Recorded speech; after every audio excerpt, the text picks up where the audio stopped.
શિવ પુરાણ તમે વાંચો કે શિવનો કોઈ ગ્રંથ વાંચો તો એમાં શક્તિ કાળકાનો ઉલ્લેખ થાય. અને કાળકાથી એની પહેલા કોઈ ધર્મ ગુરુ નતો. કાળકાથી ત્યારે એની પહેલા કોઈ ધર્મ નતો. કાળકાથી ત્યારે કોઈ શાસ્ત્ર નતું લખાયું.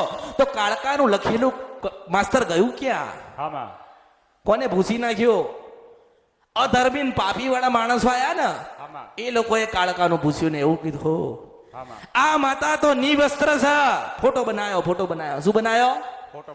તમે મહાકાળી ફોટો જોવો તો એને નિવસ્ત્ર ઉભી રાખીશ. તમે જોગણી જોવો તો નિવસ્ત્ર ઉભી રાખી છે ને.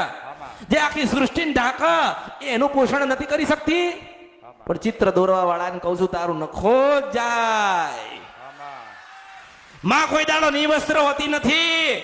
માં એને બાળકને ધવડાવતી હતી તોય પાલવ ઢાંકીને ધવડાવતી હતી. તે ચિત્ર દોર્યું છે તારા અવતારમાં ખોટ પડ્યો કહેવાય હું મેલડી છો. જે માં કહેવાય એને તમે ખોટી સાબિત કરી. આમ દબાયું ને દબાયું કહેવાય. શું કહેવાય? પરમ શક્તિ આદ્ય શક્તિને એમને નિવસ્ત્ર જાહેર કરી, નિવસ્ત્ર બતાવી. એટલે શું થાય? લોકો એનાથી દુર્ભાગ. આ તો લોહી પીનારી, બકરા લેનારી, જીવ લેનારી